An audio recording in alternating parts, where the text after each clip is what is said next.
swear at this.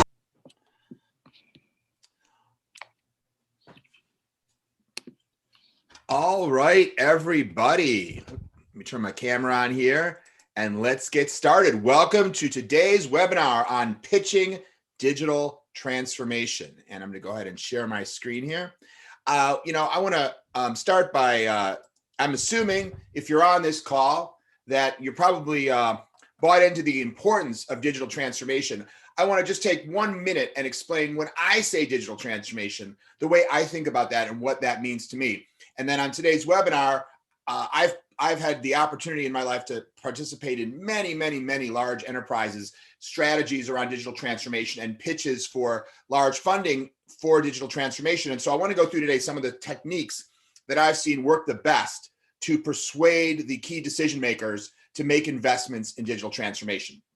What do we mean when we say digital transformation? Here's how I look at it. I'll harken back to a great quote from Jack Welch, who you probably know was the legendary CEO of General Electric and during the time that he was CEO there, the stock price of General Electric grew by over 4,000%. So this guy knew a thing or two about business. And one of the things he was famously quoted as saying is that when the speed of change on the outside of a company exceeds the speed of change on the inside, the end is near. And he used that philosophy to drive a lot of innovation and new product development and new customer experience at General Electric. Of course, this was all in a pre-internet era. Well, I think about that same model, the speed of change on the outside and the speed of change on the inside, when I think about digital transformation, because to me, digital transformation is really two things. There's the speed of change on the outside. There's the digital transformation in the world, the digital transformation in the lives of our customers that, of course, today are all carrying smartphones around in their pockets, living a hyper-connected life, and digital has permeated for the vast majority of your customers, nearly every aspect of their life, from their work to their social life, to their personal relationships, near their leisure time, nearly everything. And of course, there are many brands, many companies who are taking advantage of that. And many companies today that I talk about are vigorously trying to figure out how to compete with some of the digital leaders, whether it's Amazon or Facebook or Uber or Instacart or who it may be. And you probably have, Lemonade in the insurance space, et cetera, depending on your industry segment. And then there's the speed of change on the inside. And that is very often what we mean when we talk about digital transformation at the enterprise level. The question is your organization changing at a speed fast enough to keep up with the speed of change on the outside? And at most large companies, and that's the space that I typically work in, the answer is typically no. The answer has been typically no, and there are certainly notable exceptions. And then COVID happened, and the CEO of Microsoft was famously quoted as saying that COVID has accelerated 3 years of digital transformation down into 3 months. And of course, now we've been at this for 6 months or 9 months. And I think most executives that I talk to report that, and there's been studies as well from McKinsey and others that show how many companies accelerated very substantially the types of digital transformation efforts that they already were planning to do in order to deal with COVID and the substantial additional accelerated shift by customers to digital channels for various types of interaction. So for many organizations, we were already behind and not changing fast enough to keep up with the pace of change on the outside, as Jack Welch would say. And lo and behold, that pace has increased. So we were in a race, we were behind, and then the front runner starts to run much faster. So of course, that's why this webinar is so important. And that's why pitching digital transformation is key, because while pitching it successfully is obviously not sufficient in order to be able to have a successful digital transformation, it's clearly necessary. And many ambitious, great ideas for digital transformation fail simply because they never get the support needed, the financial support, the organizational support, the political support in order to move forward. So that's what we're going to talk about today. I'm going to give you my best practices and tips for how to make that work successfully, which I've been a part of many successful, and to be perfectly blunt, unsuccessful efforts to drive digital transformation. And of course, one learns both from the ones that worked and the ones that didn't. And at the end, I'm also going to give you a special offer, because the content I'm going to be talking about today is one small slice of the information in my new book, Winning Digital Customers, which is coming out in hardcover on Amazon and other retailers on January 5th, but actually is available now from our website. And also the Kindle version is also available on Amazon and other places where great ebooks are sold. We're very pleased and humbled that actually became a Wall Street Journal bestseller when it came out. So a lot of people have been reading it. If you haven't picked up a copy of it, I would certainly encourage you to do so. And at the end of this webinar, we're going to give you a special deal to get an even better price because we really want you to have a chance to read the whole book. But let's talk today about this one aspect, pitching digital transformation. And I'd like to start by, of course, talking about aircraft carriers. I love big ships. There's just something like super awe-inspiring, whether it's a cruise ship or a giant military vessel. Look at aircraft carriers. There's these giant ships. They have literally acres of deck space. They hold thousands of sailors. They can have like 50, 60 airplanes landing on them and stored in them. They're completely armored and they can just plow forward with so much power and actually move at a pretty good pace to the ocean as well. So it's just an amazing thing to me. And it's great to have that much size and scale and strength and power. But it also has some drawbacks. If you realize as you're on your way somewhere, if you happen to be out one day driving your aircraft carrier, that you want to change direction. Let's say you realize you need to turn around and go the other way from the direction you were headed. Well, it can take up to 5 miles of open ocean to actually maneuver the turn, to turn that giant aircraft carrier around. And if you do that turn in only 5 miles, you better hold on to something because that's like a hairpin turn with an aircraft carrier. You're going to be like, dishes are going to be falling out of cabinets. You're going to be like tilting on your side like that. If you want a nice, gentle curve, you have to use many more miles to make that curve. Think about how far 5 miles is driving in your car. And imagine you had to take 5 miles to make a turn. Well, that can be how a lot of big enterprises are. They're fantastic organizations. They do so many things. They have thousands and thousands of people. But man, they have so much momentum in the direction that they're going. It's very difficult to get them to turn quickly. And again, when the speed of change on the outside exceeds the speed of change on the inside, we're in a hurry here with our digital transformation efforts. So that's one of the challenges you face. And when you're pitching digital transformation, you're partly pitching against this tendency from large organizations to not want to make rapid change. But scale and momentum, they're actually not the only challenges. There's other types of fundamental resistance to the idea of change, and you need to bear these in mind when you go into pitch. Anytime you want to sell anything, you always want to think about what are the points of resistance that you're going to face? What are the reasons why someone will say no? So, speaking of military nautical vessels, I did a consulting project many years ago for CISCO, and I had the opportunity to work with the team there that sells networking gear to the military.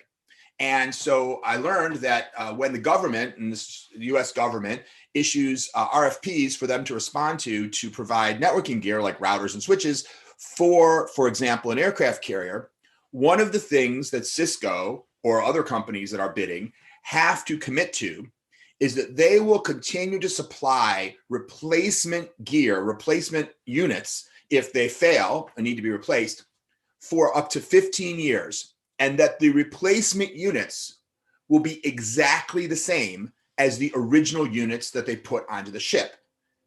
So that means that if CISCO wants the contract, even though every year they increase the speed, they increase the performance, they massively improve their products every year, they also have to commit to manufacturing products that are up to 15 years obsolete to fulfill their contracts with the US military. So that's right, we've got these giant ships cruising around the ocean with 10-plus-year-old networking gear by design, by intent. And the US military is no technical slouch. The military is what caused the invention of the laser and the computer, the internet, virtual reality, artificial intelligence, and interestingly enough, spam, though not the email, junk email, the actual lunch meat. Spam was invented by the US military to feed soldiers. How about that? Many organizations can be similar as well, because, here's the thing. so you have this philosophy sometimes, which is if it's, it's not just if it ain't broke, don't fix it. It's also this philosophy of if it is broke, just fix it back the way it was before. Let's not try to do anything dramatic and new.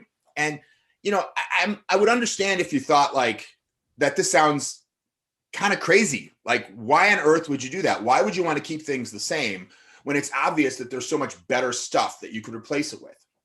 But the answer in the case of these aircraft carriers is, they're run by nuclear reactors, and, they contain all kinds of warheads and weapons. And, the risk of making a change is potentially very significant.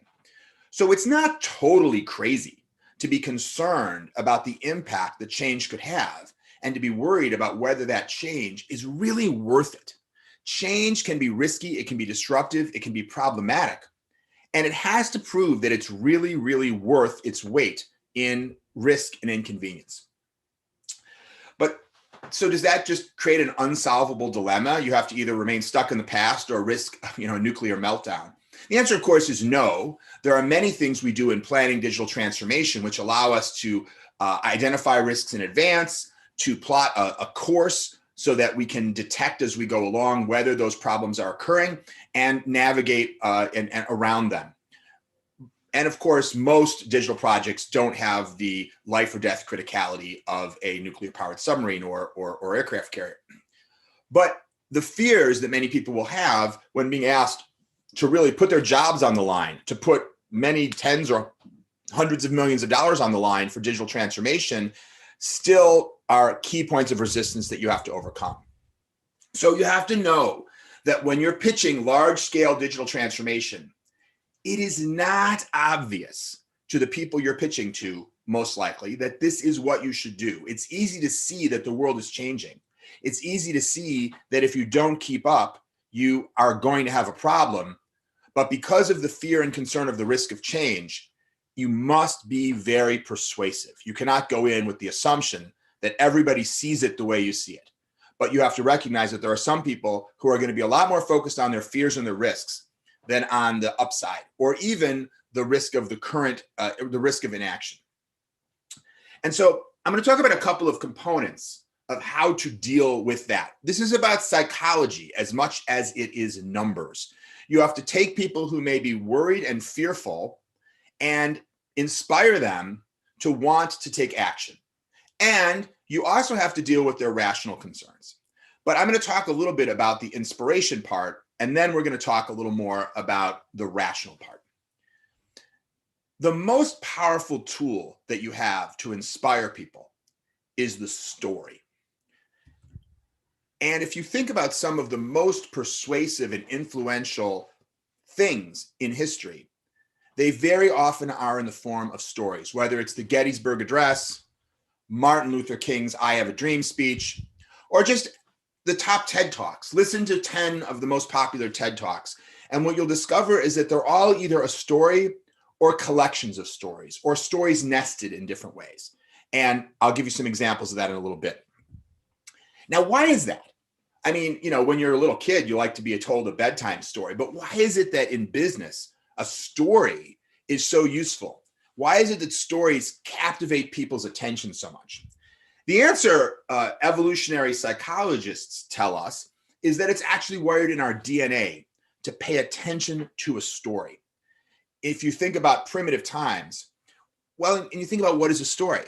A story is there was a problem and we did some stuff and we either solved it or we didn't solve it, right? I mean, that's a story. And I'm going to talk a little bit more about that in a moment, about the structure of a story. Well, in evolutionary time, if someone came to you with information about, say, oh man, I encountered this wild beast in the field. You want to know what happened? Hell yeah, I want to know what happened. Your DNA wants to know what happened because that story may have survival value. Or if it's a different story about, hey, I managed to hunt and take down this giant animal and that gave us enough meat to last the whole winter. Want to know how I did it? Once again, it's like, absolutely. I want to know how you accomplished that feat. Or even, did you hear that Bob, got caught in the ravine and died, and this horrible thing happened to him? Do you want to know what he did wrong that caused him to wind up, losing his life? Once again, I definitely want to know that story because I could avoid the same fate if I understand what happened to him. So that's the reason why over time stories became something that our minds automatically want to pay attention to, even if we don't have the same kinds of survival needs today. The programming of our psychology is ancient and was optimized for a time when this type of information could be of great value to us in terms of whether we lived or died. And so one of the consequences, though, of that great interest in storytelling today is that the storytelling industry is worth billions of dollars. In fact, about half the work that we do at my company is with media and entertainment companies of one form or another. And so, of course, that's part of the world of storytelling, whether it's books, film, television, theme parks, and even things like professional sports, which are storytelling unfolding right in front of you. The storytelling industry is enormous. So it's a powerful tool to leverage stories when you're trying to grab people and inspire them emotionally. And again, we're going to talk about the rational side too, because you have to do that. But knowing that a lot of the resistance you're going to face is emotional, not just rational, means you have to think about the emotional way to overcome that resistance. So indulge me for maybe 2 minutes to talk about the mechanics of a story. And then I will tie it back to how you use those mechanics to actually construct your PowerPoint presentation for your pitch when you want to go ask for money. But let's just first look at the basic structure of a story. There are 4 elements to a story. The first is a hero.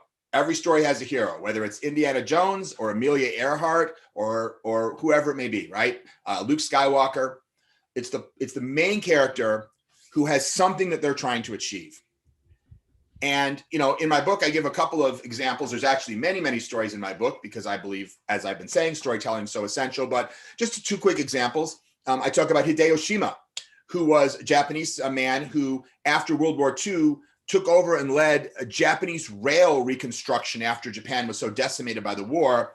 And he's the person who brought the leadership and visionary ideas around the bullet train and turned Japan's rail system from a broken, decimated system to one that became the envy of the world.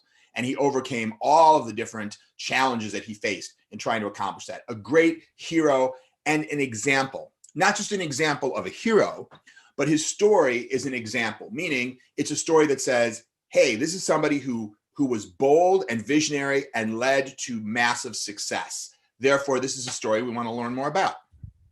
And you can learn more about him in my book. And we also talk about the Qianlong Emperor in the 18th century China. He had been a master archer as a youth. He was very, very good with the longbow. In fact, it was one of the things that got him to become emperor, was winning competitions with his bow and arrow. And so King George III of England sent a trade delegation to China back then, the same famous King George III that in the Revolutionary War. He was trying to create trade routes with China, and they offered to trade China massive quantities of guns in exchange for Chinese goods to create trade. And the Qianlong Emperor, who basically looked at the guns and said, these look like toys for children. Real armies use bow and arrow.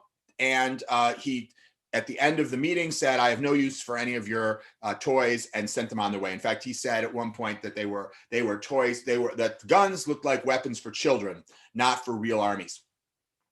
25 years later, the British Empire had subdued almost all of China in the Opium Wars. China had lost sovereignty over their entire country. Their GDP fell by half, and the Qianlong Emperor was the last imperial emperor of China of that era after the British took over mainland China. So that type of story is an example of a warning, right? Someone who presumably did it wrong. And obviously it's also a good example. Both of these are also good stories in the world of digital transformation. Somebody who didn't want to move towards the new technology, and as a result, ultimately led to their downfall. So this is what it is to have a hero. And of course, I gave you examples of the parts of the stories there, more than heroes, but several other components. But every story needs a hero, and it needs a goal, something you're trying to accomplish. The hero is trying to do something, whether it's Amelia Earhart trying to cross the Atlantic Ocean, a boxer trying to become the world heavyweight champion of the world. And the third component is an enemy, a challenge to overcome. There's always a problem in any story. For example, in the movie Mrs. Doubtfire, Academy Award-winning film starring Robin Williams character has a problem, which is that his ex-wife will not allow him to see his children. He's blocked from seeing his children, and he has to figure out how to overcome that problem because he wants to see his children. And that leads us to the fourth component, which is a strategy. So the hero has to take action to overcome the problem.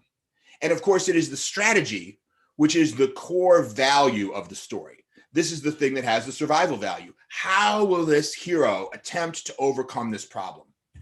In Mrs. Doubtfire, Robin Williams comes up with a solution, which is that he will masquerade as an elderly female housekeeper, apply for a job in his ex-wife's house, and therefore be able to spend time with his children because he will essentially be their nanny himself in disguise. So obviously a comedy, a humorous film, but an example where the hero has to come up with a very creative strategy, and part of the enjoyment of the film is the novelty of that strategy. So we're going to talk more about that topic in a moment, but I would ask you, who is the hero in the story of your pitch? Who do you think the hero should be? Typically, when you're pitching, you want the hero to be whoever it is you're pitching to, not you, but whoever is going to make the decision. Actually, let me go back. Whoever's going to make the decision, you want to create the opportunity. You want to show them how there is a problem. There's an important goal. There's a problem. You have a strategy, but it needs to be executed by a hero. It requires leadership, decisiveness, funding. And you're asking them to step up and take the opportunity to be the hero their company needs to, in the movie Star Wars, Harrison Ford and Luke Skywalker are the heroes, but they don't come up with the plan. If you remember the movie, I forget the guy's name, General something or other, gives them a briefing with that kind of 80s computer graphics simulation of the Death Star, showing the method that he has devised for them to fly an X-Wing fighter into the Death Star and explode it from the center. He came up with the strategy, but he's not the hero. The hero is the one who does it, who takes the risk. And if you're speaking to the people who have to approve the money, even if you may be involved in a lot of the doing, they're the one that you're asking to take the primary risk. And therefore, your story should position them as the hero. So how do you structure that story? How do you take these principles of a story and apply them to the meeting where you're going to go in and ask for money? Because obviously it's not quite Star Wars. Well, here's a 7-step process. And I'm actually going to walk through this on 7 slides. So I'm not going to read through it on this slide, but let's just go through those 7 steps one at a time. The first thing you want to do in the meeting is establish the world of the story and the goal. That's usually a little background around what's going on with the company and what's the current landscape. Competition's doing this, customers doing this. Perhaps you have some products that are doing well, some products that are not doing well. Most movies start and just kind of give you the general scope of what's going on, but then they focus in on the goal. Maybe our goal is we are committed to improving our revenue by at least 12% a year over the next 5 years. And currently our revenue is going down, 2% a year. So that's the world of the story, and that's the goal. And it's starting to imply a problem, but before we're fully at the problem, we have to introduce the villain, because the world of the story says we want our revenue to go up and our revenue is going down, or whatever. It might not always be about revenue. It might be about customer loyalty, satisfaction. It might be about the innovativeness of your products. It might be about the profitability of your company. It could be about a number of different things. So what's the problem?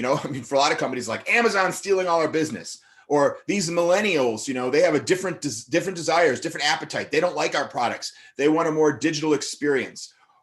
You want to help the listener that you're pitching to understand we have this important goal, but we've got this obstacle in our way. We've got this problem. And we want to set all that up before we get to the solution, because the solution is going to be much more interesting once we get past and we've really articulated the problem and made it clear why the goal is really important and why the problem is very significant. So I want to offer you, before we move on to the next step, just still talking about here on step 2, where we talk about the problem, a couple of common ways that I see the problem that digital transformation that we're pitching, the problem that digital transformation is the solution to, the way I hear it articulated.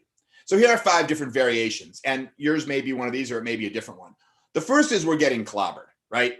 If your customers are abandoning you in droves, your revenue's in the toilet, the good news is that's probably a pretty easy problem. That's a pretty big burning platform, right? If business is disastrous, then you've almost got an easier case in a way. You know, the irony, of course, is that when business is terrible, it can be harder to get the money to actually do the transformation, but it's easier to convince everybody that it's necessary. So that's the first one. But in some cases, you're not getting totally clobbered yet. You still may have decent revenue coming from legacy products and legacy experiences, but you see problems on the horizon. And you need to persuade someone that action is needed now to avoid problems later. So one would be our competitors are changing faster than we are. Maybe they've come out with new products or new experiences that people like better. It may not yet have shifted all the business over to you, but you can paint a picture of the risk that's being created by better experiences that are being created by competitors. The next one, similar but a little different, is our customers are changing. We've done research, we've done studies. We know that their needs and appetites are shifting. Millennials want something different. And if we don't do something now, over time, that shift is going to become a more and more serious problem for our business. Another one is if something's changing with your regulatory environment. For example, the know your customer laws in financial services have driven a lot of digital transformation around data at banks and insurance companies and others that are subject to those regulations.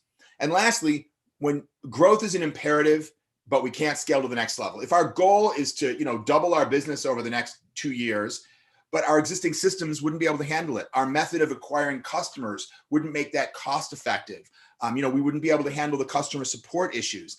You know that in order to get to the size and scale that you want, you can't do it the way you're doing it now. So those are 5 possible problems. Your problem may be one of these. It may be a combination of these, or it may be something else. But I just wanted to offer these as some common villains, so to speak, in digital transformation stories. And so step 3 is to summarize the burning platform, but paint a scary picture of the current trajectory. It's one thing to say our competitors are changing faster than we are. That's our villain that keeps us from growing the way we want to grow, but it's probably going to get a lot worse. It might not just prevent us from growing at the rate we want to grow. At this pace, it might present even greater risks to us 2 years down the line, 5 years down the line, or more. So let's go back to Star Wars, for example. In the original Star Wars, at the point in time the movie occurs, the Death Star is not completed. It's partially completed. We see a demonstration when they destroy Princess Leia's planet. So we know that it's got some awesome and terrible power, but we also know it's not totally completed. But a picture is painted for us. We're led to understand that if that Death Star is completed, then it could sort of take over the whole universe and there'd be no stopping it. Which is why it's critical not only to understand why it's bad now, but why it's going to get much worse in the future. We want the problem to be as large as possible because we're going to be asking for support for a strategy that is probably going to require a fair amount of investment and possibly a fair amount of risk. So we have to demonstrate that the goal is big enough to be worth it and the problem is significant enough to demand a solution at that scale. And then we reveal a bold plan. And by revealing it here, we've set ourselves up for maximum interest. We've now created drama and suspense.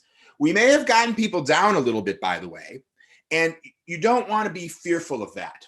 Of course, you want to do it appropriately, but to paint a picture where you've got people a little bit anxious, a little bit nervous, a little bit worried, you've got them emotional.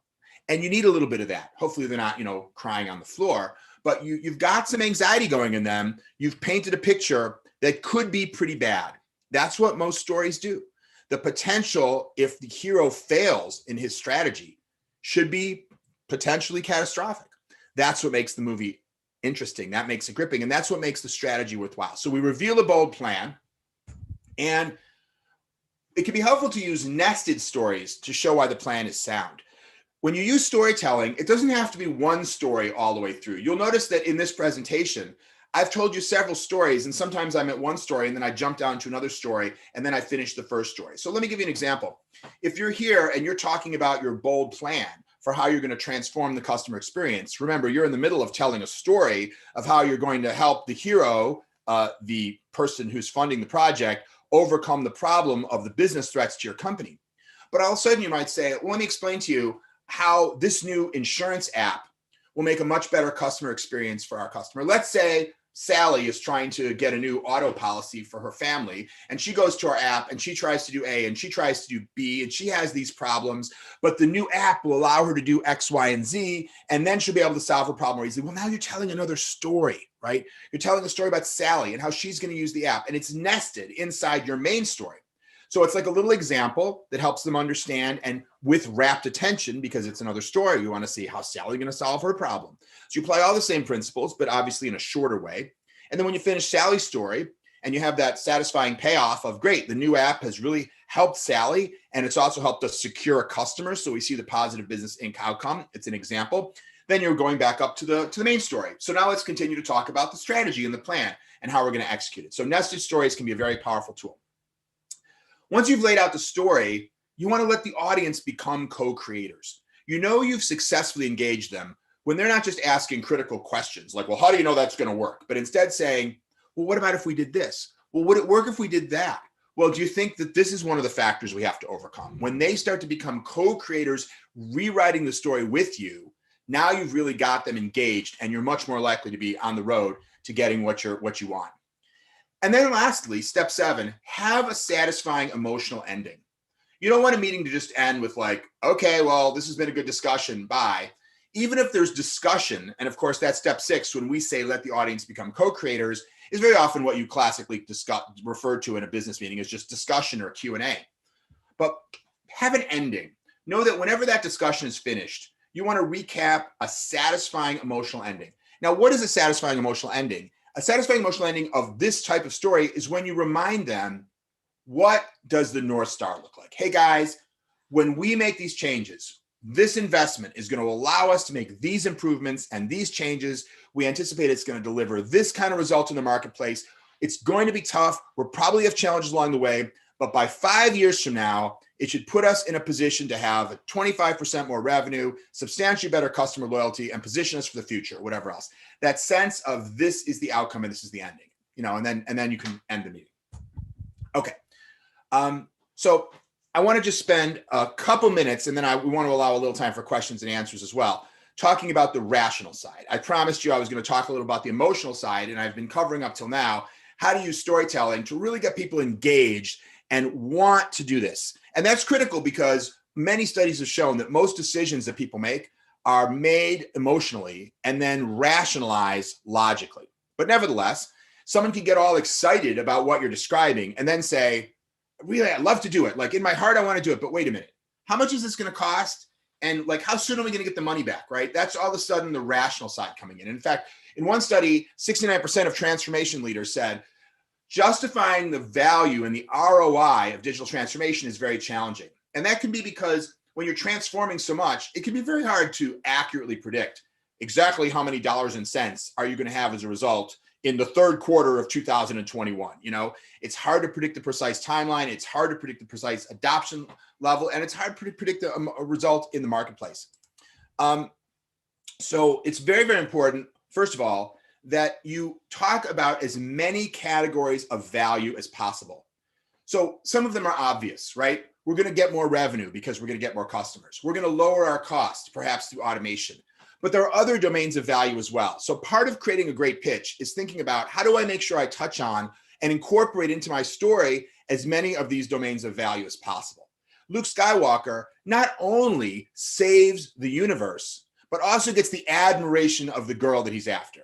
Now we learn later that she's a sister and all that, and so that's a whole other story. But the point is, in many cases, the hero accomplishes more than one thing. There's a main thing, and then there's a lot of other things, or even just one other thing. The hero not only defeats the bad guy, but he gets the girl in the end. So some other things are the aura of innovation, right?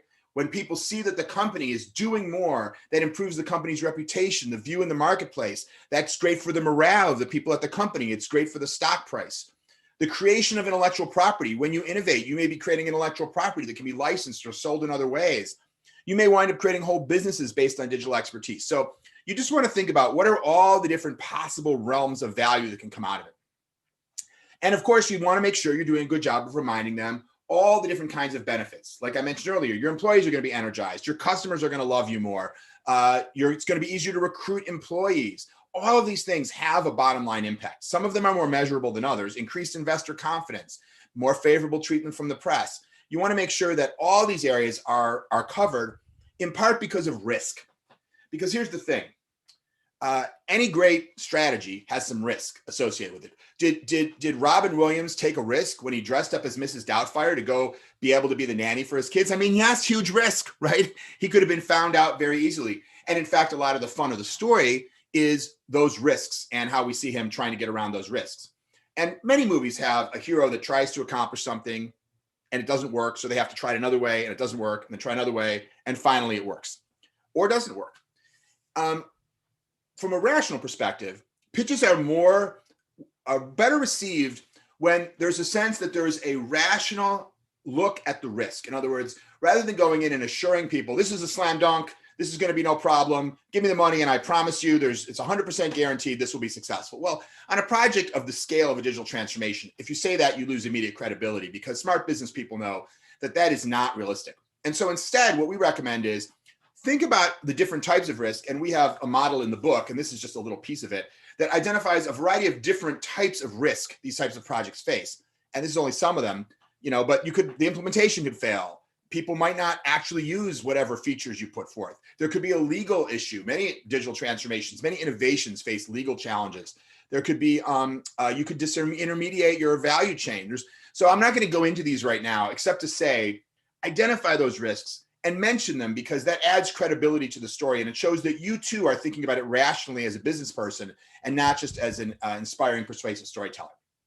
So in summary, you want to make sure you lay out that burning platform, have a compelling solution, and then risks, and potentially propose, say, these are some risks we've identified, but here are some ways we're going to execute this vision, this strategy, to try to overcome some of those risks. One is a stage gate process. You say, listen, I want $20 million, but we're going to spend the first $2 million creating a small version of it, and with one division of our company, and we're going to make sure it really works before we spend the other 18 million rolling it out everywhere. So we have a process to try to minimize risk. Okay, so, oops, what's going on with the slide? So, because in the end, sometimes you want to then, after you've gone through the rational, close with the emotional again. Because the reality is you never can prove for sure that you know the exact ROI, that you can't prove rationally for sure that your plan will work. It does take a certain level of faith. And that's why we focus so much on the emotional side. But it's also true that not acting is rarely safe.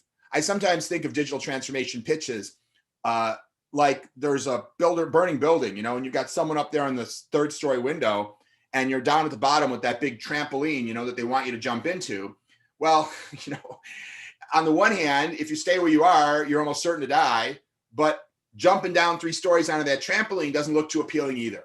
And digital transformation pitches can often feel like that. There's no guarantee that you won't break your leg when landing on that trampoline. But the truth is, the risk in the fire, in the building on fire is much worse. And so the way I always think about it is that if you fail to fund transformation, because you are looking for a more certain ROI, meaning return on investment, you have another ROI you have to worry about, which is the risk of irrelevance. When you can inspire people and make them feel assured that the transformation is essential and good for the bottom line, and the risk has been thought through and is acceptable, then you succeeded in a strong pitch.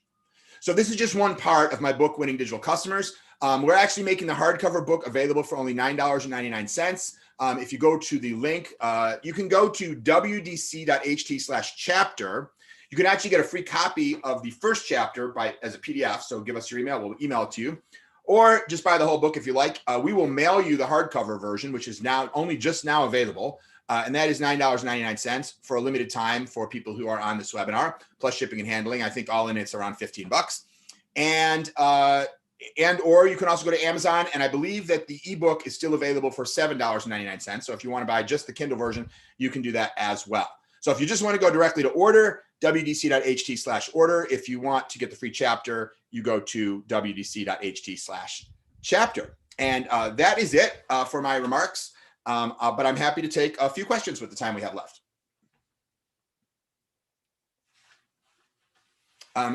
Janice, are you monitoring the the chat. Do we want to ask people to put the questions in the chat, or is that what we decided to do, or Q&A? Oh, I see we have the Q&A. Yes. Okay, I see. Okay, so on your screen, there's that little Q&A icon. It's probably along the bottom, but it could be someplace else, depending on whether you're on your iPad or you're on your Mac or your PC. But it looks like two little bubbles of people talking. Click there, you can enter a question, and then Janice will moderate, and she'll let me know. I see a few questions are coming in already, and I will answer as many as I can in the time we have left. So Janice, why don't you pick one of the questions? I can't see the questions myself. I just see the little bubble, but just let me know what the questions are. All right, so our first question is, how do I pitch digital transformation if someone says, we don't need it, we're already doing that, but the current project doesn't meet my needs? Yeah. You know, the term digital transformation is a very popular term now. And so people will sometimes slap it on whatever they're doing. So for example, if your CIO recognizes that your SAP instance needs to be upgraded and he wants to invest, or she wants to invest a whole bunch of money in new technology infrastructure, they may go pitch that and call it digital transformation. And then you come along later and say, yeah, but I need to redo the app, and that's not covered under that initiative, but supposedly we're already doing digital transformation. I think the best thing to do is you just have to do one of two things, actually. One option is to see if you can get it incorporated in that program. Go to the CIO, say, look, I want to do this. This is an important digital transformation initiative. I realize it might require additional funding, but I think this needs to be added. And look at the goals of the digital transformation and see if you can't get it incorporated. But the other option is to just not so much worry about labels. Everything I've been talking about, this term digital transformation, but you know, over the years we use different terms, innovation or whatever, right? You can go forward and say, hey, listen, okay, you have a digital transformation initiative, but now we need a customer experience innovation initiative, or we need an app, you know, next generation app initiative. You can use all the same principles that I'm talking about. If the label digital transformation has been taken by somebody else, it's just kind of a silly game. It's like, I want to create a hot dog stand called Howard's Hot Dogs, but there's already another hot dog stand called Howard's Hot Dogs. So, okay, so I'll call it, you know, the world's greatest hot dogs, whatever. It's the same thing. I just gave it a different label. So if someone else has already got Howard's Hot Dogs, I just use some other label, unless you can make a deal and be the other, you know, Howard's Hot Dogs location too. You can either get in bed with and be part of the digital transformation initiative, so-called, or you can do your digital transformation just under another name and still bring forward all these principles. Say, hey, listen, and then when you do that, when you give the current landscape, you want to include that. You want to say, hey, you know, part of our current, we have these goals for improved revenue. And part of our current landscape is this digital transformation we have underway, which is great. And it's going to give us all these new capabilities, but it's not going to give us this thing. And let me explain, let me explain the problem. You know, even with the best technology, the customer is not going to be able to do X, Y, and Z. Again, I don't know the exact situation of this questioner's company, but they're not going to have this. So we still have a problem. You know, the thing you're doing over here did not solve this problem, but here I do have a strategy to solve it. And here's what it is. And you can use the whole exact same formula. So hopefully that helps answers your question. If not, type back in the chat and say, hey, that didn't answer my question. And I will try to answer your follow-up question. Okay, Janice, what's next? Oh, I see there's a bunch of questions lining up. Yes. Okay. Is there a risk of being overly negative when giving reasons to do digital transformation? Is there a risk of being overly negative? Sure. Only if it reduces your credibility. It's kind of like saying, if you go to a movie, is there a risk of the villain being too evil and therefore it's a bad movie? Probably not, right? I mean, the best movies have the worst villains, right? Darth Vader or Hannibal Lecter, right? We love villains that are extreme. But when you're giving a business presentation, if you overdo it, if you say, well, here's the problem, and you paint a picture and people are going, that's not really true. That's not right. He's manipulated the statistics, or that's not really taking into consideration. If it just doesn't seem credible and it seems like you're trying to exaggerate the problem in order to get funded, then you lose credibility. Credibility is really, really important. That's one of the reasons why I really advocate talking about risks, right? So that you have credibility. It doesn't look like you're just trying to sell something. You're on the same team as the decision maker. You want the company to succeed just like they do. You understand that every dollar that you spend is a dollar that you can't give back as a dividend to shareholders. It's not just about building your own empire. And they want to understand that you're coming from the same place that they are. You're not some, slick used car salesman trying to get them to fund your pet project. But as long as you don't make that mistake, as long as you don't lose credibility, and sometimes that's why research is really important. And one of the things that my company does is, like, we'll do customer research, we'll do surveys, we'll do interviews, we'll do market research, we'll gather industry statistics. So we'll help someone put together a presentation so that if they come in and they say, look, here is the situation and it's extremely bleak, and everyone in the audience is going, okay, I think this guy's exaggerating. And then you say, let me show you, you may think I'm exaggerating, but let me show you why I'm not exaggerating. And then you walk them through the facts and statistics and figures and research that's been done to show why it is that bad. And you don't overstate it. Then you gain credibility, because then they say, wow, this guy taught me something, or this woman taught me something. So that can actually be a powerful emotional journey for the audience to go on if they go, I'm not sure I totally believe this. And then you prove is right. It's actually more powerful than if they just believe you to begin with. But again, that only works if it's true. So hopefully that answers that question. Again, put a follow-up note if you feel that there's an aspect of that I did not answer to your satisfaction. We want you to be happy. Okay, are there more questions? Yes. All right. Next question is, my company's budget approval process requires demonstration of ROI within a certain period of time. How do you deal with digital transformation that isn't directly tied to revenue outcomes, or the outcomes of which is unpredictable? Yeah. So if I understand what you're saying, there's some rules at your company that say, well, if you want to get funded, here's a spreadsheet or whatnot, and you have to show 50% of it is going to be paid back in 18 months or whatever, or we won't fund your project, right? I've seen that sort of thing in a lot of companies. So that's the general idea. I may not have said it quite right, but if that's what you're describing, this is one of the things that holds back a lot of companies. They have the wrong rules. They'll only fund things that are sure and certain. And, you can ride that approach all the way to irrelevance and oblivion. If you'll only fund the things that are certain, some level of additional risk is needed. It's kind of like if Luke Skywalker said, well, I'm only going to take my X-Wing fighter and fly into the center of the Death Star if you can guarantee me that this will work and that it will, and that I'll get back safely. Well, they can't do that. As a matter of fact, if you remember that scene, I don't know how many of you are Star Wars fans, there's a certain point where after the briefing that says, if we fly through this one ventilation shaft and fire at the nuclear reactor in the center of the Death Star, it'll explode. There's sort of a side conversation where people are like, are we sure that's true? Like, how do we know this is true? And everyone's kind of like, what else? I think someone says something like, what other choice do we have? Like, we don't know 100% that this is true. We believe it's true, but we were not going to know any more certain that it's true. And what else are we going to do? Now, hopefully your situation in your company is not quite as bleak as it is in Star Wars, but that's one of the reasons why you want to make sure that you've teed up the problem, not overstated it per the earlier question, but fully. So everyone really understands how big the risk is, because that risk, they need to be willing to overcome how big the risk of the problem is, because they may need to be willing to overcome the risks associated with choosing to fund it. But in the end, just know this, you don't have to follow the rules. Very often, the things that are successful in this world are the things that find a way around the rules. And if you're speaking to the top level of people in your organization, the CEO can do whatever they want to do for the most part. I mean, they of course have to answer to a board of directors, but if the CEO says, you know what, you've persuaded me that we should fund this, even though it doesn't comply with the normal rules, he's going to do it. If he has to call his board and say, listen, let me explain this to you. You need to hear this presentation. We need to change the rules. I mean, the truth is, when the world changes so rapidly, sometimes you need to look at your rules and say, we just need to change them. So that's what I would say.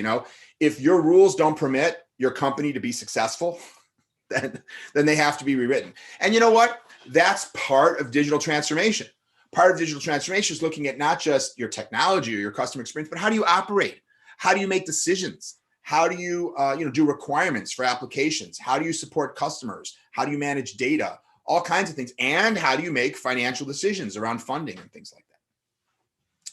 So hopefully that answers your question. All right. Was there one more question? Looks like I see another number there. Our last question is, my company is in manufacturing. Does this process apply to all industries, or is it different for B2B or B2C?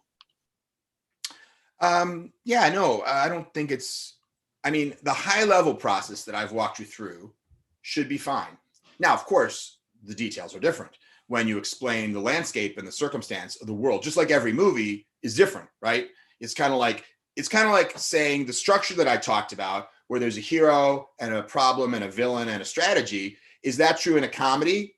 Well, yes, we talked about Mrs. Doubtfire. Is that true in a science fiction movie? Well, yes, we talked about Star Wars. And if we looked at other genres of film, we would see the exact same thing play out.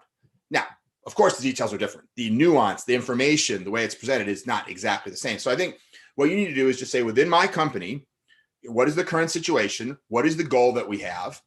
What's in our way?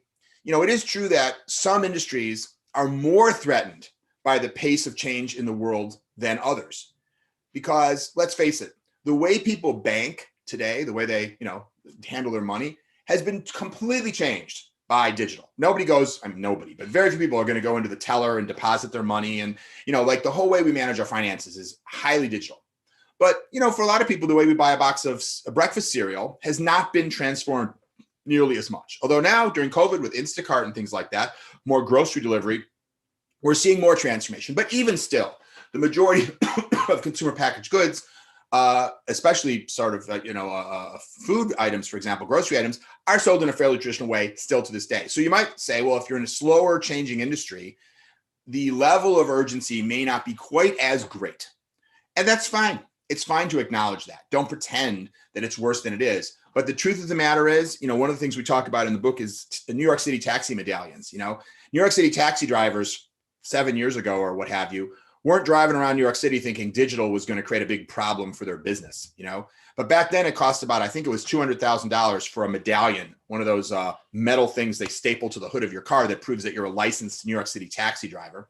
I mean, I don't know if you guys could be from anywhere in the world, so maybe you don't know what I'm talking about. But anyway, the taxis have to pay New York City for a license to be able to have the right to have a taxi in the New York City limits. And the cost for one of those, because it's on an open market, once you have one, you can buy and sell it. And so it was $200,000. And after Uber became popular, that dropped by like 80%. And I forget the numbers now, it's like $30,000, $40,000. So if you had invested in 5 taxi medallions because you had a business and you spent $1 million in taxi medallions, your medallions have lost most of their value. And so I just mentioned that as an example, and it's not a manufacturing example, but that's not like a retail, that's not financial services, that's not travel. That's a category, that you wouldn't have thought was going to be so digitally influenced so quickly. So if you are in an area of manufacturing, one of our clients is Alioxis, which is the world's largest manufacturer of commercial pipe. In fact, maybe that's where you're from. I'm not sure if you're on our mailing list, but so, the way we manufacture and distribute commercial pipe hasn't changed nearly as much as some other things, but it is, and it will. So I think what you need to do is the same thing. It's just that your story might not have quite as much urgency. Your villain might not be quite as bad, but that doesn't mean it doesn't justify investment. You just have to scale the story appropriately. It may mean that it doesn't justify as much investment as fast. You don't want to overreact to the situation. So of course, in some areas of manufacturing are being massively changed by digital, right? With robotics and artificial intelligence and the need for manufacturers to do things like put RFID tags on products when they hit the shelf. Again, it highly depends what you're manufacturing, right? If you're manufacturing construction materials, it's quite different than if you're manufacturing, clothing. But in any case, bottom line is, yes, the same principles should apply. You just have to tailor them to your company. And I know we're running out of time, but you can email me if I haven't fully answered the question in the context of your specific manufacturing organization. So just reply to the emails that you've been receiving that when you sign up for the webinar and say, hey, Howard, you sort of didn't answer my question because I didn't explain that I'm in this particular industry or a certain part of manufacturing and what you said was not applicable. But I think it should apply in pretty much every place that I can think of. So we are at time. So I thank you for your participation and for your questions. This has been awesome. And I really strongly encourage you to get the book. I would love your feedback on it. And if there's ever anything we can do for you, obviously, we're not really in the book business. We're in the consulting business. We work with large brands to implement, to both pitch and analyze and come up with strategies for, and then implement digital transformation. So if we ever be of any help to you, feel free to get right back to us. Let us know what you got going on. Be happy to, get on the phone and chat with you about, whatever you're doing. So thanks so much and have a wonderful holiday, wonderful Christmas, Hanukkah, Kwanzaa, New Year's, whatever you celebrate. And again, thanks for joining.